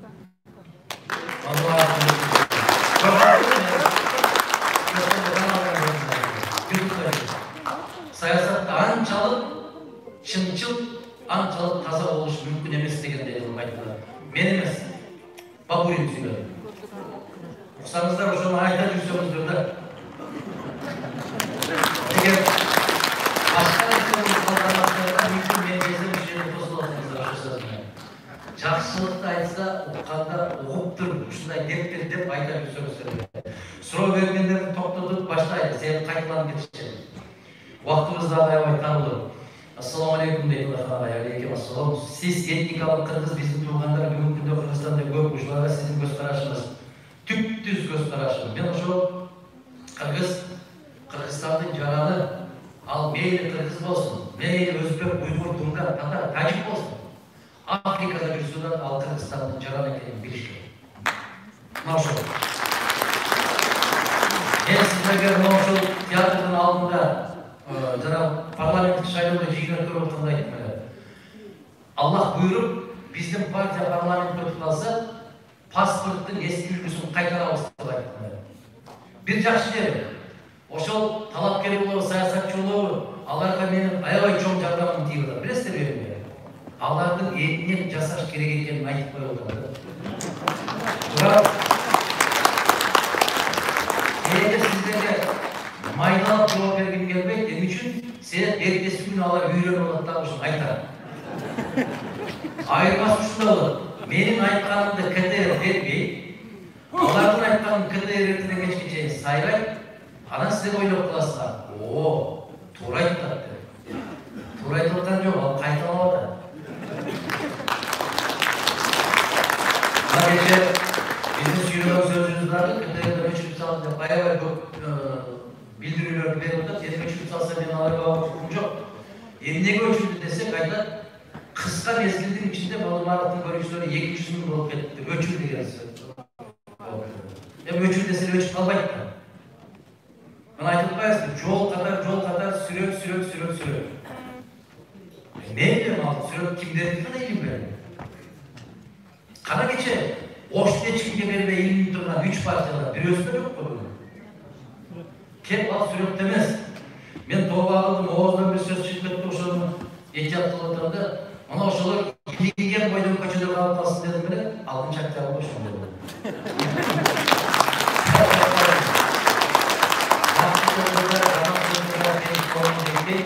Жакшылыктан үмүтүбүздү үзбөйлү, жакшы тилек кылалы, жакшы сөздөр чыксын оозубуздан.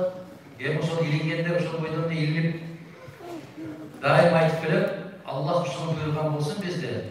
Тал терекке индирбей, Аллах пенделердин сиздердин жүрөгүңүздөргө илингенин насип этсин. Анын бир тарабы билесиздер, бир жанагы шит канча турат? Бир шит 80 миң турат. 80 миң турат. Ана Куршаттан бир кичинекей ушундай бир темир бар, кишиден барып сураган экен, бүгүн айтышты мага $1000 дептир. Эми эстептилер да. $1000 мен жылмайган сүрөтүмдү илип койгондо не пайда? А $1000 мен машинага май куйсам, дорога курганга чейин барып келбеймби? Ал айтканда ошол эсебин алабыз туугандар. Кээде түшүнбөстөн сурай берет да, сүрөтү жок деп. Менин сүрөтүм сиздердин жүрөгүңүздө. Ушуну берип билиңиздер. Биз Кыргыз ар бир келген жетекчинин команда түзүлгөнүнөн аксап келебиз. Команда бул сен мага тийбе, мен сага тийбейм деген девиз менен деп түшүнөм. Буга сиздин көз карашыңыз. Ошо сиздикиндей. Siz kандай kararsanız ben de hoşuma gider. Biro, tuğra kanalında düzgün yetekçini tuğra kavallayakta elden deyiz. Hem ne deyiz? Ötkönde biro ayttılar.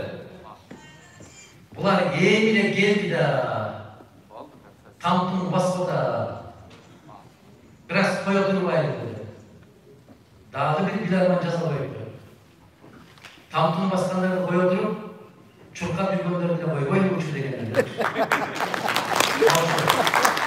Oşunun tamamda gereksiz kolunda. Özümüzden bilimizde. Kızmattaşı albayımız degeni Rusya Federasyası Pasolstvanın cevabı salabız degen söz de. Anda Pasolstva cevabısa elçilik degen söz değil mi Pasolstva?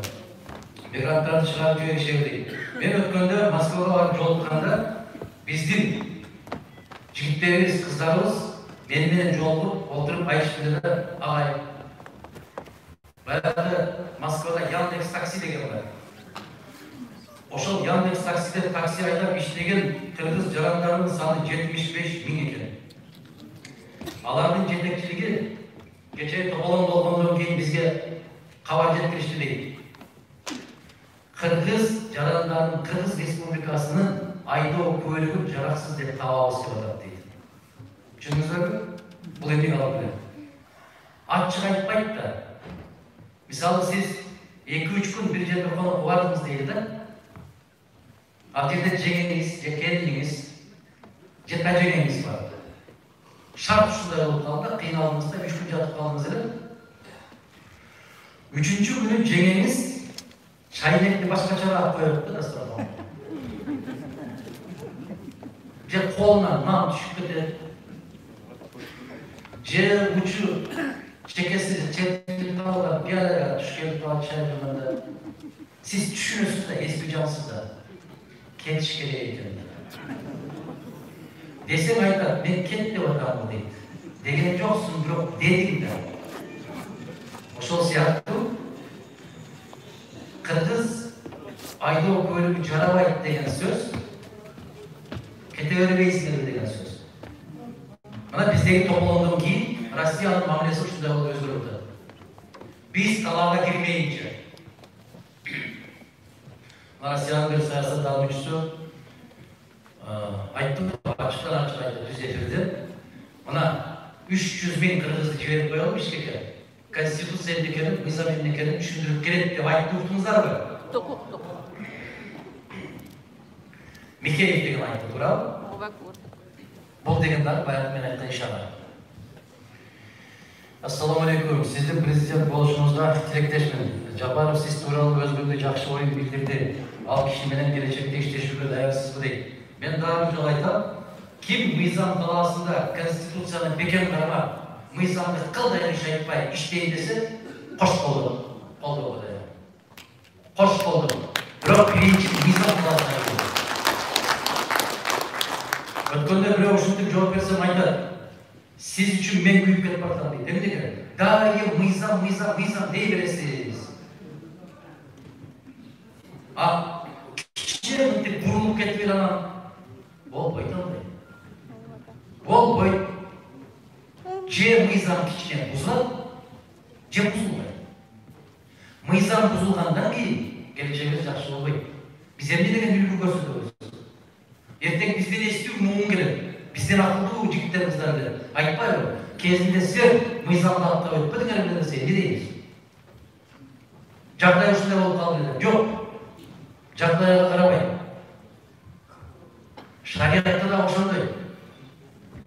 Биздин кыргыз адамгерчилигинде да ошондой мыйзам болуп калды. Адахан Кимсанбаевич, дайым өткөн шайлоолор сыяктуу ушул шайлоо мыйзам бузуу менен өтүп жатат. Ушуга борбордук шайлоо комиссиясы кандай чара көрөт деп ойлойсуз? Сизди урматтайбыз, колдойбуз дейт. Рахмат. Биз кыргызча талапкерлер Борбордук шайлоо комиссиясына кагаз менен кайрылдык. Мыйзамдардын, конституциянын кайсы беренелери кандай болуп бузулуп аткандыгы жөнүндө. Бирок кабагын кашып деп коюшунан жок. Мейли, эч нерсе эмес.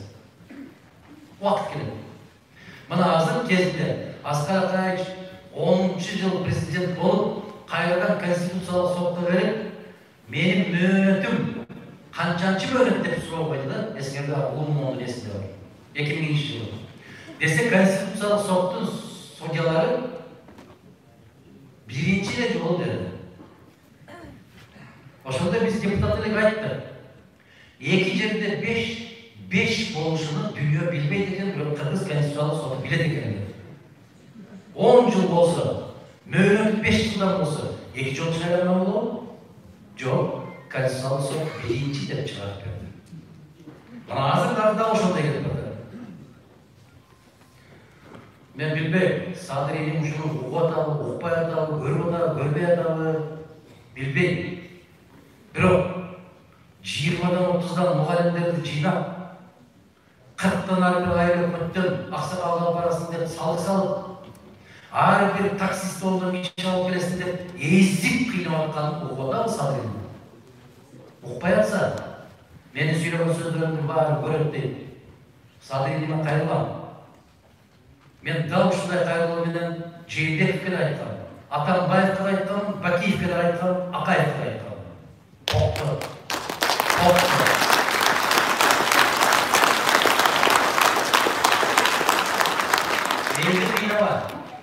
Элди кыйнабай. Жанагындай болуп аяктарын толтуруп, кол чаптырып койсо, Садыринин ойлогу мени сүйүп келип атышулар. Жер тепкилеп, сөгүнүп кетип барат жок ушундан кийин. Жакшы эмес болуп атат. Келгенге чейин 2 саат киргизип коюп, отургузуп коюп атат калган. Жакшы эмес болуп атат. Сыздатып, таштын үстүнө тизип коюп атат. Токтоп, андай болбойт. Баарына бирдей шарт түзөбүз дедим. Түз. Эгер ушунчалык баарыбызга бирдей шарт түзөбүзсек, элибизди аясак, элибизге боор тартсак, ушундай кыштын күндөрүндө 18 талапкер экенбиз, келип чогуу жүрөлү деш керек эле. Келип чогуу жүрөлү. Баарыбыз бир бар.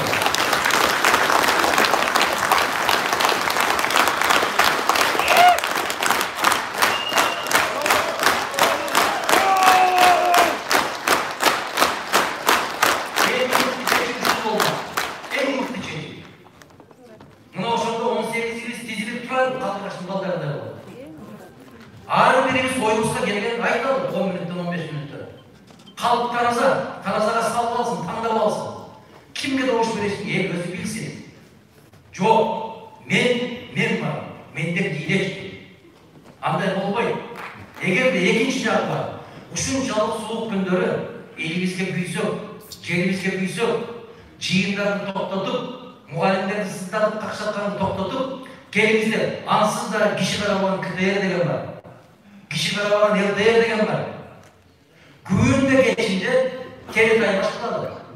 Кимдин акылы канчалык экен, кимдин тажрыйбасы канчалык экен, кандай тилди канча билет экен, окуя албайбы, акыл эси ордунда жокпу, ушуну келгиле сындайлы деп, баягы акындарды айтышкандай, же студенттердин олимпиадасындагыдай кылып, мына ушундай кылып тизип берсе, сиздер ысык үйдө отуруп, чай ичип, маңдайыңызда терде отуруп, көрүп тандап албайт белеңиздер.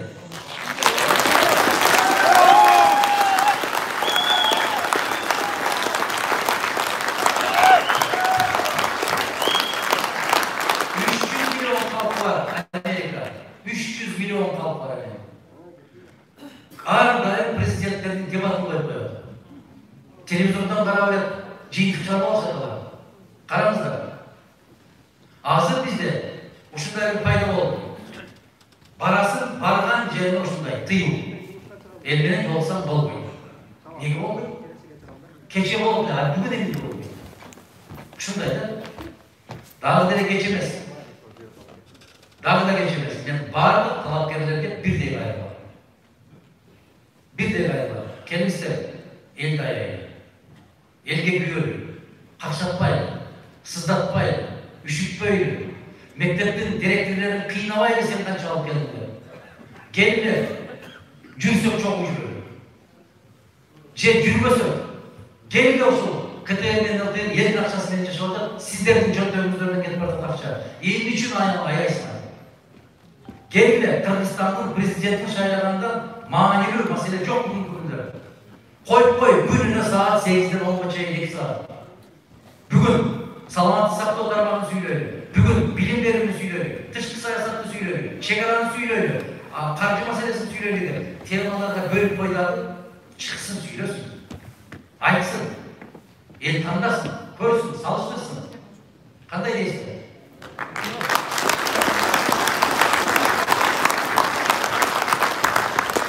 Assalamu alaikum.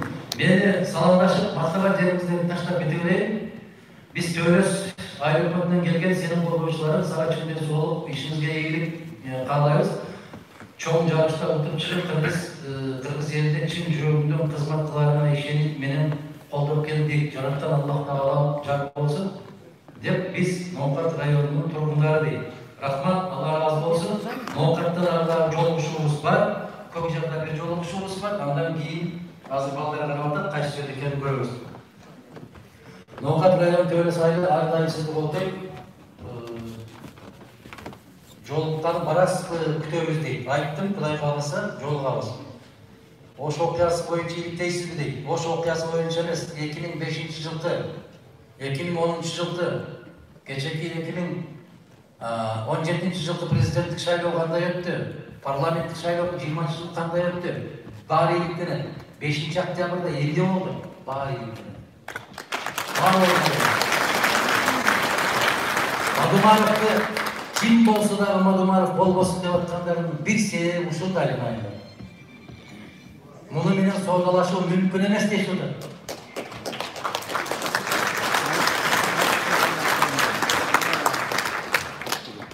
Адаханага кош келипсиздер дейт. Сизге мен мурунку ушундай чогулуштарды да суроо берип кайрылган элем. Базар коргондун жолун оңдоп берүүңүздү суранабыз дейт.